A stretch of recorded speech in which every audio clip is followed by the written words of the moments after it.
नमस्कार मंडळी, आज आपण आलोय नेरळ इथल्या सगुणा बागेत। कृषी पर्यटन, फिश फार्मिंग, एमो पालन, मधमाशी पालन अशा खूप साऱ्या गोष्टी आपण येथे पाहणार आहोत। तसेच नदीवर पोहणे, पाणरेड्यावर बसणे, पॅडल बोटिंग, पॉटरी अशा कित्येक ॲक्टिव्हिटी आपण करणार आहोत। त्या अगोदर चॅनलला सबस्क्राईब नक्की करा। चला तर मग कर्जत ट्रेन पकडून नेरळला उतरल्यावर रिक्षाने येथे जाता येते। गूगल मॅपचे लोकेशन आणि वेबसाईट डिस्क्रिप्शनमध्ये दिली आहे। सकाळी 8 वाजल्यापासून निरनिराळ्या ॲक्टिव्हिटी चालू होतात। येथे 1400 रुपये प्रत्येकी असे वन डे पॅकेज उपलब्ध आहे। तसेच स्टे पॅकेज सुद्धा आहे। आम्ही रेकमेंड करू की स्टे पॅकेज निवडले तर योग्य, कारण इकडे वेळ कधी निघून जातो कळतच नाही।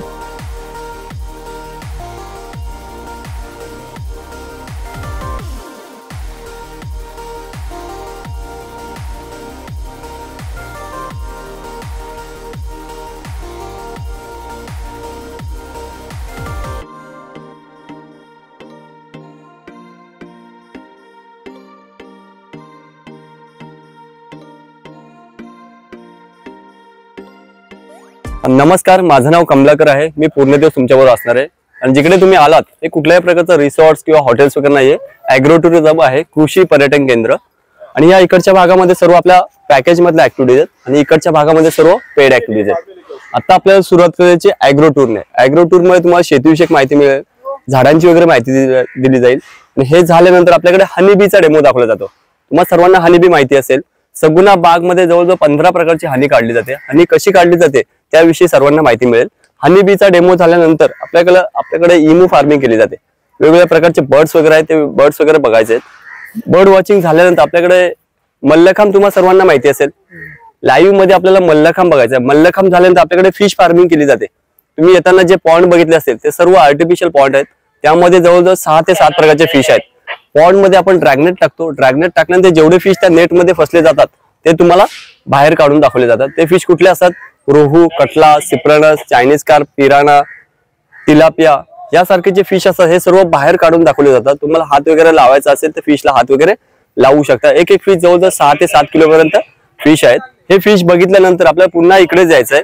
इकडे आल्यानंतर आपल्या इकडे शॉप आहे। शॉपच्या बाजूला सर्वांना कोकम ज्यूस घ्यायचा आहे। कोकम ज्यूस घेतल्यानंतर आपल्याला चेंज करून आपल्या रिव्हरला जायचंय। स्विमिंग साठी आपल्याला रिव्हरला जायचंय चेंज करून। आणि रिव्हरवरून स्विमिंग झाल्यानंतर आपल्याला पुन्हा इकडे जायचंय। जिथे आपला ब्रेकफास्ट लागला होता तिकडे आपलं लंच लागेल। लंच करून घ्या। लंच झाल्यानंतर इथे आपली गणपती बाप्पाची मूर्ती आहे, तिकडे रेस्ट करा। रेस्ट झाल्यानंतर मग आपण 3:30-4 वाजता समोर इकडे चहा कॉफी लागेल। चहा कॉफी घेतल्यानंतर आपल्याला जायचं पॅडल बोटिंग साठी आणि रॉड फिशिंग साठी। आणि इकडच्या भागामध्ये सर्व पेड ऍक्टिव्हिटीज आहेत। Horse, camel, zipline, archery, segway, bullock car, go karts वगैरे। आपल्याकडे जो फ्री टाइम असेल त्या फ्री टाइम मध्ये या पेड ऍक्टिव्हिटी तुम्ही कधीही करू शकता। ओके। आणि इकडे स्विमिंग मध्ये आपले बफेलो राईड होईल। तुम्हाला बफेलोवरती बसायचं असेल तर बसू शकता तिकडे स्विमिंग मध्ये।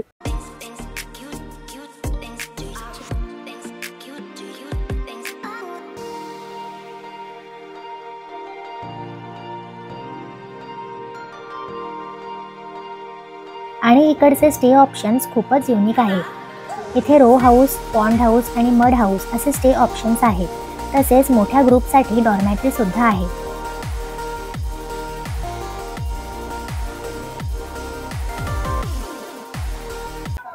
मातीचं घर आहे ते पूर्णतः। हे आपलं मड हाऊस आहे। हे खूप थंड आहे, तुम्हाला आता जाणवलं सुद्धा असेल। आणि याला खूप मेंटेन ठेवावं लागतं। फक्त त्याचं वॉशरूमचं जे काम आहे ते स्टोनचं केलेलं, कारण की त्या ठिकाणी पाण्याचा यूज जास्त प्रमाणात होतो। इथे राहण्याची उत्तम सोय तर आहेच, पण इथले फूड सुद्धा इथेच ऑर्गॅनिक पद्धतीने पिकवलेल्या भाज्यांपासून बनवतात आणि ते खूपच चविष्ट असतात। इथे ससे, इग्वाना इत्यादी प्राणी अगदी जवळून पाहायला मिळाले। चला जाऊया शेतीमध्ये। इथले टूर गाईड आणि सर्व स्टाफ खूप हेल्पिंग आणि वेलकमिंग आहेत। सगुणा बागेचा एरिया आहे हा 55 एकरचा एरिया आहे। आणि त्यामध्ये आपल्याकडे वेगवेगळ्या प्रकारची शेती, वेगवेगळ्या प्रकारची झाडं आहेत। त्याविषयी आपल्या सर्वांना आता माहिती घ्यायची दी जाते, क्योंकि यहाँ के जो ऑनर है चंद्रशेखर हरिभाऊ बरसोले, ये बहुत बड़े कृषि भूषण है। उन्होंने SRT सिस्टम निकाली। SRT मतलब सगुना राइस टेक्निक। यहाँ पे ऑर्गेनिक सिस्टम से यहाँ पे खेती की जाती है। SRT सिस्टम से यहाँ पे 3 बार पीक लिए जाते हैं। यहाँ तो बारिश के टाइम यहाँ पे पूरी जगह पे राइस लगाया जाता है। उसके बाद अभी विंटर सीजन है, तो विंटर सीजन में यहाँ पे आपको ग्राउंड नट्स वगैरह जो भी लेडी फिंगर्स है, स्वीट कॉर्न वगैरह है, जो भी आपको बाजार में सब्जियां मिलती है वो सब यहाँ पे लगाई जाती है। जो भी सारा यहाँ खेत में से उगता है वो आपके ब्रेकफास्ट, लंच, डिनर में यूज होता है और वहाँ पे जो भी कुछ बचता है वो आपको वहाँ पे स्टॉल में दिखाई देगा आपको। उन्हाळ्यात सुद्धा चहूबाजूला हिरवीगार शेती आणि जोपासलेली वनराई पाहून मन सुखावून गेले।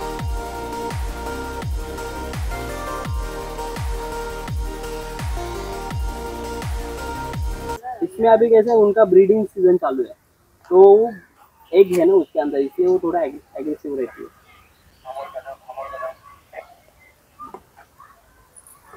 हा अनुभव तर फारच दुर्मिळ आणि विलक्षण होता। उसके अंदर उनके एग है, अभी उसमें से बच्चे पैदा हो गए।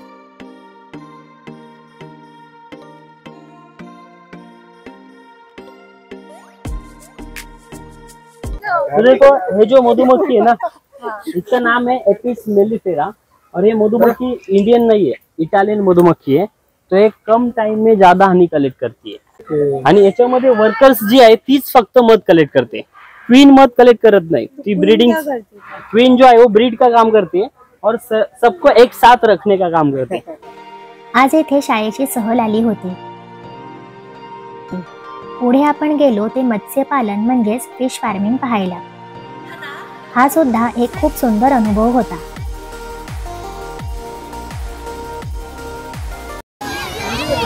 सामने जो दूसरा फिश दिखा रहा है इसका नाम है कटला फिश।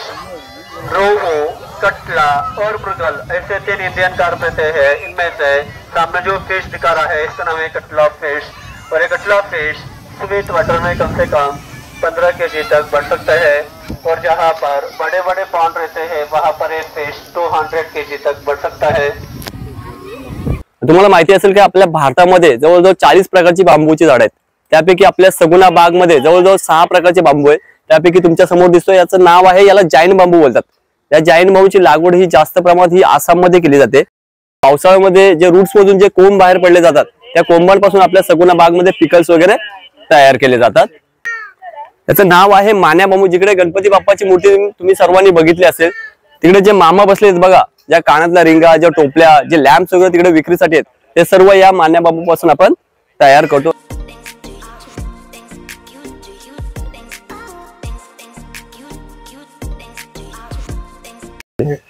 हे बघा, हे तुमच्या समोर जे मेडिसिन प्लांट आहे याचं नाव आहे इन्सुलिन। तुम्हाला सर्वांना माहिती असेल, तुम्हाला इन्सुलिनचं झाड आहे, याला मराठीमध्ये मधुमेह बोललं जातं। याचा उपयोग आहे हा डायबिटीस साठी केला जातो। आणि याचा उपयोग कसा करायचा, याचं रेग्युलर एक पान खाल्लं जातं। एक म्हणजे हप्त्यातून 3-4 दिवस याचं एक पान खाल्लं जातं। सकाळी उठल्यानंतर, अंघोळ वगैरे झाल्यानंतर ना, उपाशी पडून जे ब्रेकफास्ट करण्याच्या अर्धा तास आधी रेग्युलर एक पान खायचं आणि एक डिनर करण्याच्या आधी अर्धा तास आधी रेग्युलर पान खाल्ल्यानंतर डायबिटीस वरती जवळजवळ 60 ते 70% फरक पडतो।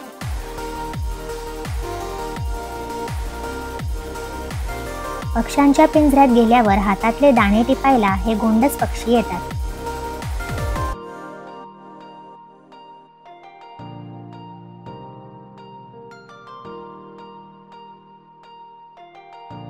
आणि ही बघा नदी। उन्हाळ्यातला स्वर्गीय आनंद म्हणजे नदीत डुंबणे।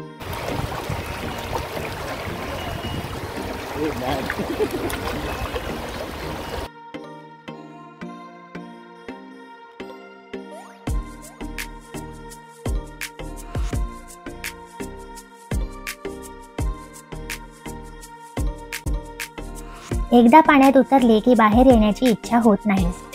इथे कायाकिंग, बफेलो राईड अशा पेड ॲक्टिव्हिटी आहेत। नुसतं पाण्यात पाय टाकून बसले तरी पायाला फिश पेडिक्युअरची गंमत अनुभवायला मिळते। इथे नदी किनारी टेंट स्टेची सुद्धा उत्तम सोय आहे। नदी किनारी टेंट मधला फार्म स्टे म्हणजे किती मस्त असेल ना। हे पाणी वाहते असल्यामुळे खूप स्वच्छ आहे। नदीवर मनसोक्त खेळून दमल्यावर दुपारच्या जेवणाची वेळ होते। आधी म्हटल्याप्रमाणे हे सर्व जेवण ऑर्गॅनिक भाज्यांपासून बनते आणि खूपच टेस्टी असते। थोडा आराम करून पुन्हा फार्मची गाइडेड टूर सुरू झाली। याला आपण होल पाडतो, असे दिसतंय तुम्हाला सर्वांना होल। एक डब्बा घेतला जातो, हे जे झाकण असतं मधलं डब्याचं ते काढलं जातं आणि एक बॉटल तुम्हाला दिसत असेल इकडे, प्लास्टिकची बॉटल असते। इकडे साइडने होल केले जातात आणि ती बॉटल तिथे लावली जाते आणि कैचीने कट केली जाते आतल्या साइडने। स्मेल येणारी मच्छी जी असते ती याच्यामध्ये टाकली जाते टाकल्यानंतर हा डब्बा पाण्यामध्ये ठेवला जातो, जे रिव्हर वगैरे असतं ना त्या ठिकाणी हा डब्बा ठेवला जातो. ज्या स्मेल होती, जे क्रॅब्स वगैरे असतात त्या स्मेल अट्रॅक्ट होतात आणि ह्या डब्यामध्ये आतमध्ये जातात. मग त्या फसल्या जातात, कारण की ते आपण कैचीने तिकडे आतून कट केलेलं असतं. पागेर याला बोलतात. असं पॉन्ड मध्ये म्हणा, नदीमध्ये असं टाकलं जातं. टाकल्यानंतर जे मासे असतात त्यामध्ये फसले जातात.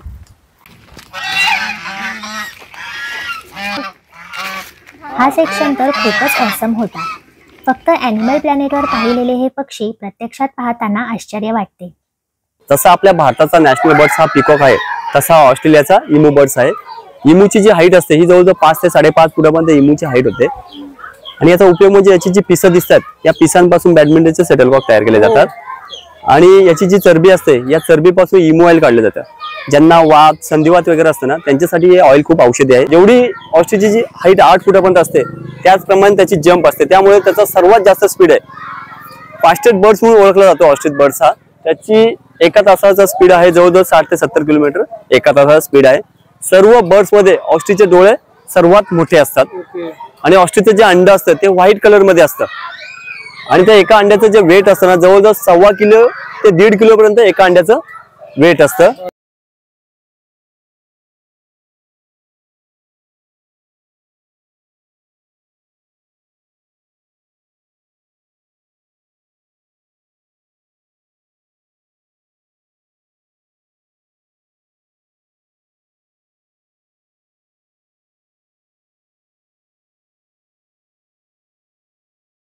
पेजंट बोलतात त्यांना, पेजंट बोलतात. यांची कास्ट आपल्याकडे एकच आहे, पण यांचे कलर चेंज आहेत. इकडे व्हाईट ब्लॅक मध्ये आहे, इकडे गोल्डन पेजंट आहे. तिकडे 5 ते 6 कलर मध्ये दिसते का? इकडे golden, red, blue, brown, black असे खूप कलर आहेत. ओके.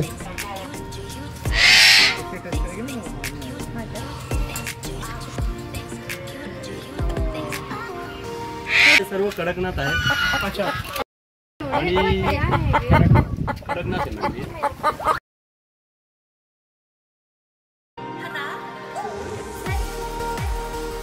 हे बिनविषारी अजगर पाहायला मिळाले.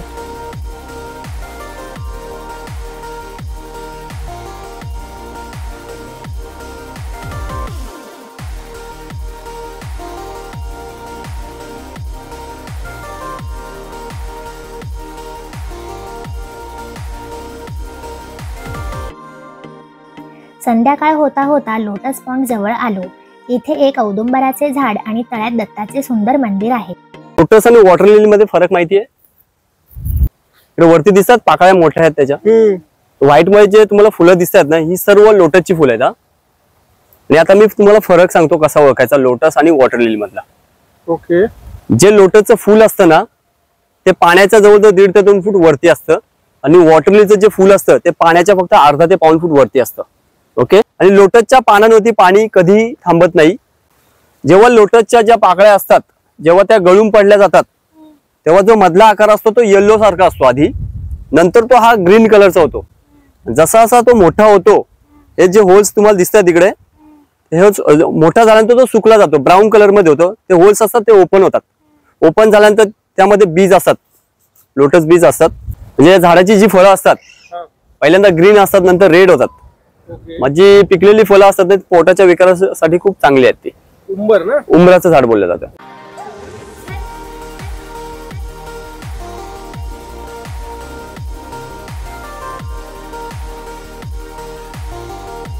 हे बाकी ड्रॅगन फ्रूटची शेती इकडे तुम्हाला दिसते इकडे समोर. बाकी तिकडे वांग्याची वगैरे आहे, तिकडे वांगी वगैरे लावलेली आहेत. ओके, जायचं पुढे. शेतात हे असे खुळखुळ करणारे झुडूप दिसले. किती गमतीदार आहे ना हे. थोडं पुढे गेल्यावर झुडपातून शेकड्याने फुलपाखरांचे थवे बाहेर आले. टूर जशी पुढे सरकते तसे अशा सुंदर आणि आल्हाददायक धक्क्यांनी मन प्रफुल्लित होऊन जाते.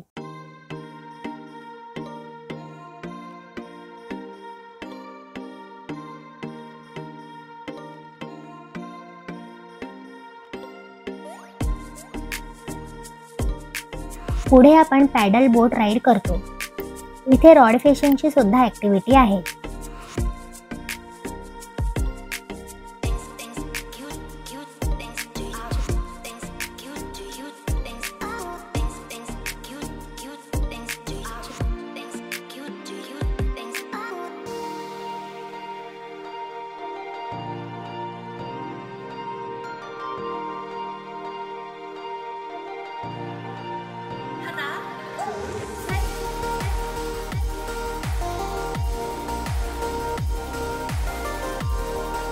या इथे archery, rifle shooting, cycling, segway, zip line, camel ride, horse riding आणि बैलगाडीतून सैर अशा अनेक ॲक्टिव्हिटी आहेत. त्यामुळे इथे स्टे पॅकेज निवडले तर जास्त वेळ मिळतो. आणि पहा ना, विचार करा, नदी किनाऱ्यावर हिरव्यागार वातावरणात फार्म स्टे, तो पण पॉन्ड हाऊसमध्ये. सकाळी उठल्यावर पक्ष्यांच्या सोबतीने प्रार्थना करून दिवसाची सुरुवात होते.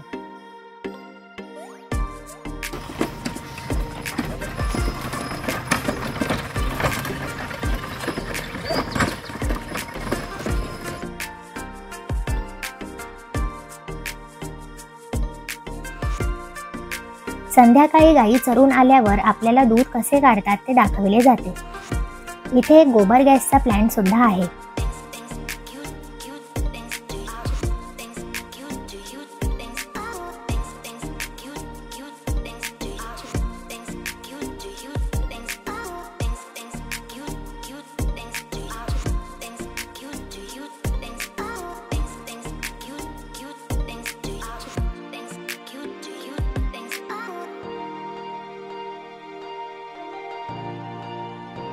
आपल्या फॅमिली आणि मित्रमंडळींसोबत अशा या सुंदर फार्ममध्ये म्हणजेच सगुणा बागेत नक्की भेट द्या.